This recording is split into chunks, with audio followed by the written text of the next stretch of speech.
نحمدہ و نصلی علی رسولہ الکریم اما بعد فاعوذ باللہ السمیع العلیم من الشیطان الرجیم بسم اللہ الرحمن الرحیم اللہم صلی علی محمد وعلی آل محمد وبارک وسلم۔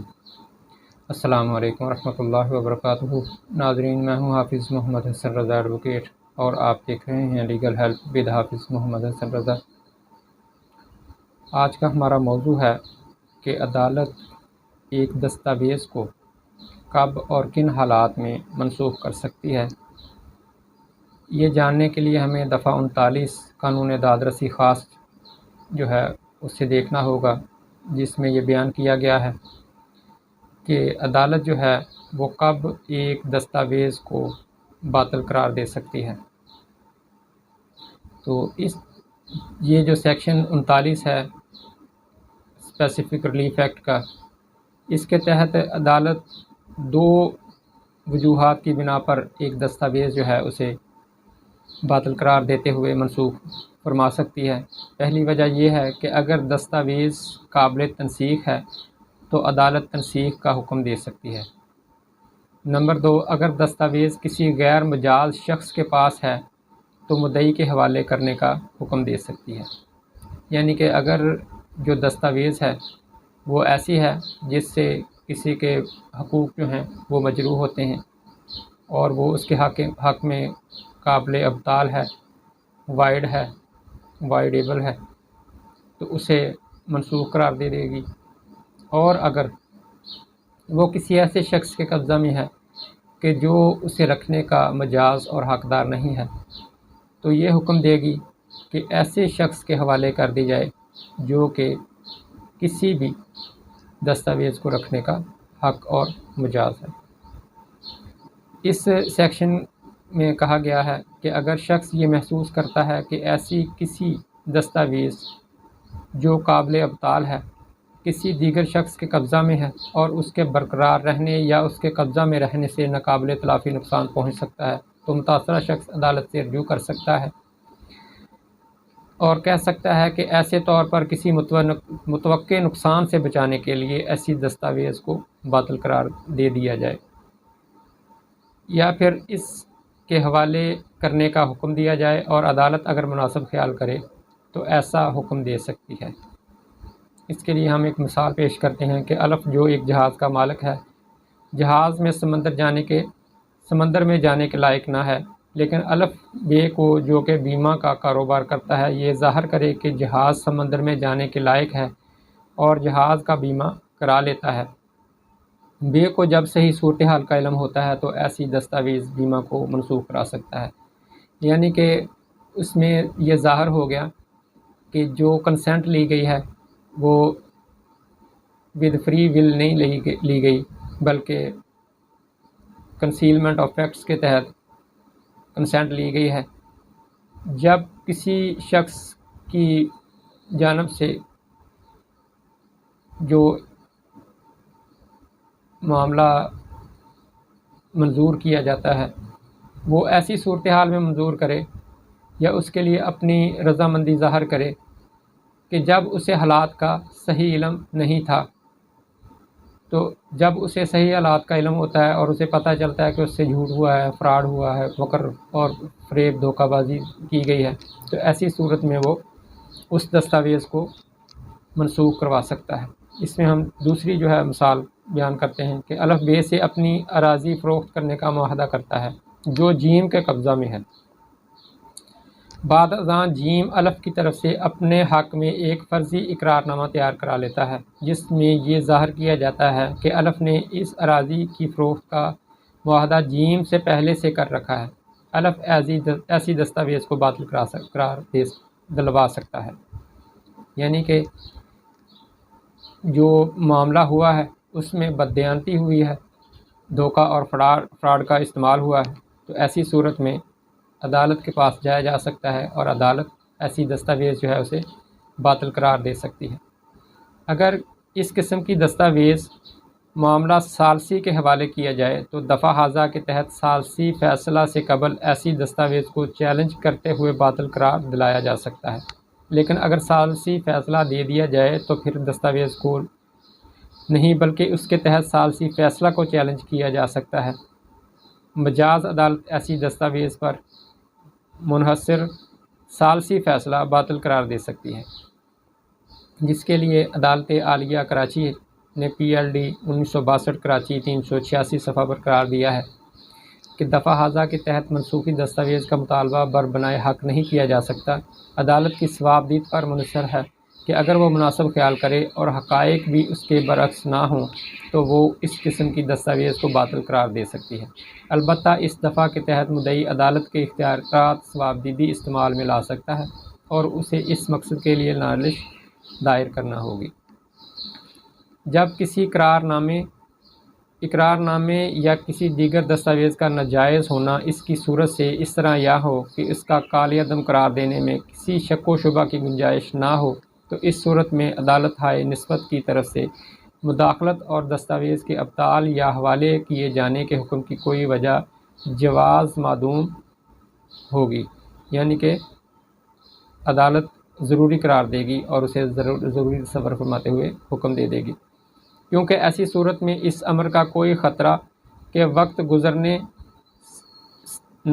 سے فریق اپنی صفائی اور عذرداری کے مکمل ذرائع سے محروم ہو جائے گا، اور نہ ہی یہ کہا جا سکتا ہے کہ اس قسم کی دستاویز اس کے استحقاق یا حقیقت کو کسی طور پر مشکوک کر دے گی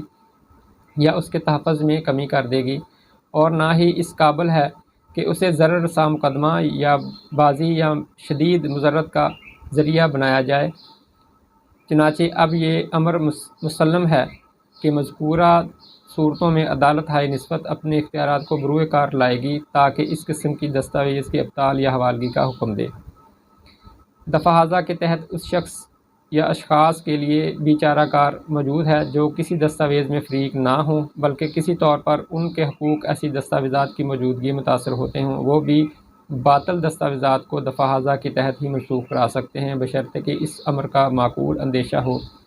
کہ اگر دستاویز کا ابطال نہ کرایا گیا تو شدید اور ناقابل تلافی نقصان ہونے کا اندیشہ ہے یا شدید قسم کی مضرت پہنچنے کا امکان ہے۔ دفعہ ہزا ابطال دستاویزات کو باطل قرار دینے کے حوالے سے داد رسی کن شرائط کے تحت عطا کی گئی ہے، ان کا تعین AIR 1938 صفحہ 37 میں کیا گیا ہے،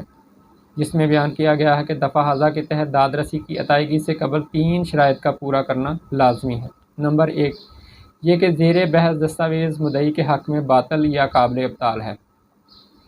یہ کہ اگر اس دستاویز کو اس طرح چھوڑ دیا گیا تو مدعی کو شدید مضرت پہنچنے کا امکان ہے۔ نمبر 3، عدالت مقدمہ کے تمام پہلوؤں کو سامنے رکھتے ہوئے ایسی داد رسی جو طلب کی گئی ہے وہ عطا کرنا جائز اور مناسب خیال کرے،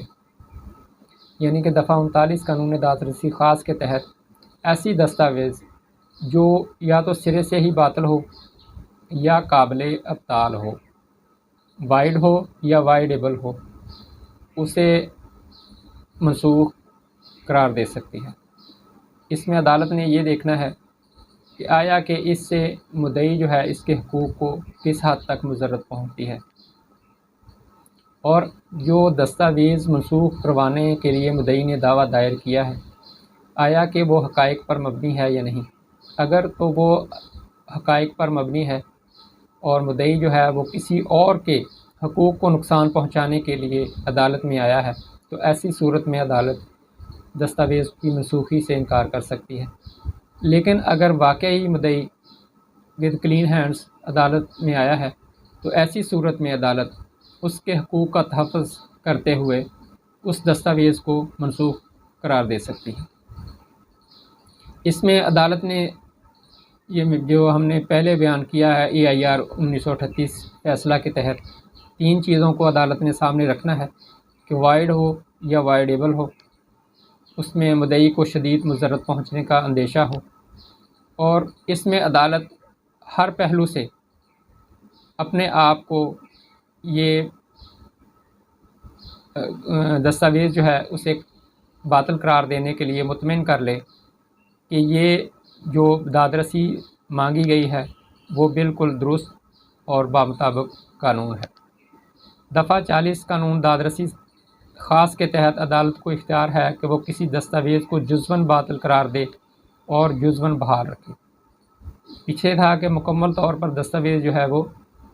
باطل قرار دے دی گئی، لیکن جو دفعہ 40 قانون داد رسی خاص ہے اس میں قرار دیا گیا ہے کہ عدالت کسی دستاویز کو جزواً درست قرار دے دے اور جزواً اسے باطل قرار دے دے، تو ایسی صورت بھی عدالت کے سامنے موجود ہوتی ہے اور عدالت با اختیار ہے۔ دستاویز جب مختلف حقوق یا مختلف وجوہات کی شاہد ہو تو عدالت کو اختیار حاصل ہے کہ وہ مناسب مقدمہ میں اس کو جزواً باطل قرار دے اور باقی کو بحال رکھے۔ عدالت پابند نہ ہے کہ وہ ساری دستاویز کو باطل قرار دے اگر دستاویز میں ایسی صورتحال ہو کہ اس کا کوئی جزوی حصہ مدعی کے حقوق کے برعکس ہے۔ نمبر 2، یہ کسی دوسرے معاملہ میں بطور شہادت کام آ سکتی ہے۔ نمبر 3، دستاویز جائز ہے لیکن ایک جزو کی حد تک قابل ابطال ہے۔ نمبر 4، دستاویز جزوی حد تک صحیح اور جزوی حد تک باطل ہے کہ جزوی حد تک اسے باطل قرار دیا جا سکتا ہے، تو عدالت ایسی دستاویز کو جزواً باطل قرار دے کر جزواً بحال رکھ سکتی ہے۔ دفعہ 41 قانون داد رسی خاص کے تحت اگر عدالت مدعی کے حق میں ایسا حکم صادر کرے تو اگر وہ مناسب خیال کرے تو مدعی کی طرف سے مدعا علیہ کو مناسب معاوضہ دلا سکتی ہے۔ واضح رہے کہ اگر عدالت کسی ایسی دستاویز کو باطل قرار دیتی ہے جو رجسٹرڈ شدہ ہو تو عدالت اپنے حکم یا فیصلہ اور پرچہ ڈگری کی ایک نقل متعلقہ رجسٹرار کو بھجوائے گی جو اپنے رجسٹر میں ایسی دستاویز کے ابطال کو درج کرے گا۔ اس کے لیے ہم ایک جو مثال ہے وہ آپ کے سامنے پیش کرتے ہیں کہ ایک بیٹا ہے، اس نے اپنے باپ سے کوئی پراپرٹی جو ہے وہ بذریعہ دھوکہ فراڈ اپنے نام پر بذریعہ رجسٹری منتقل کروا لی ہے۔ اب جو باپ ہے اس کے پاس عدالت میں جانے کا موقع موجود ہے، وہ عدالت میں جاتا ہے، عدالت سارے معاملے کو سنتی ہے اور باپ کا جو کہ مدعی ہے اس کا دعویٰ جو ہے وہ ڈگری کر دیتی ہے۔ تو ایسی صورت میں جو ڈگری ہے، پرچہ ڈگری، اس کی نقل اور حکم کی نقل سب رجسٹرار کو بھیجی جائے گی۔ سب رجسٹرار اس حکم اور پرچہ ڈگری کی روشنی میں اس رجسٹرڈ دستاویز کو منسوخ کر دے گا، کیونکہ اس میں معاملہ جو ہے وہ دھوکہ اور فراڈ کی بنیاد پر آیا ہے، جس سے جو مدعی ہے اس کے حقوق جو ہیں وہ متاثر ہونے کا شدید خدشہ ہے اور بقیہ جو وارثان ہیں ان کے محروم ہونے کا خدشہ ہے۔ تو ایسی صورت میں باپ جو ہے وہ اپنی زندگی میں اسے منسوخ کروا سکتا ہے، لیکن اگر باپ اپنی زندگی میں اسے منسوخ نہیں کرواتا تو اس کے بعد اس کے وارثان کو یہ حق حاصل نہیں ہوگا کہ وہ ایسی دستاویز کو منسوخ کروانے کے لیے عدالت سے رجوع کریں۔ یہ تھا ہمارا آج کا موضوع، جس کے تحت ہم نے یہ بات بیان کرنے کی کوشش کی ہے کہ کن صورتوں میں عدالت جو ہے وہ کسی دستاویز کو منسوخ قرار دے سکتی ہے، باطل قرار دے سکتی ہے یا قابل ابطال قرار دے سکتی ہے، اور کن صورتوں میں عدالت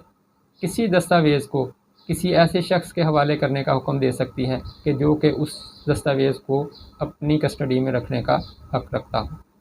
انشاءاللہ العزیز آئندہ ایک نئے موضوع کے ساتھ آپ سے ملاقات ہوگی، تب تک کے لیے اجازت دیجیے، دعاؤں میں یاد رکھیے گا۔ جزاکم اللہ احسن الجزا۔ السلام علیکم ورحمۃ اللہ وبرکاتہ۔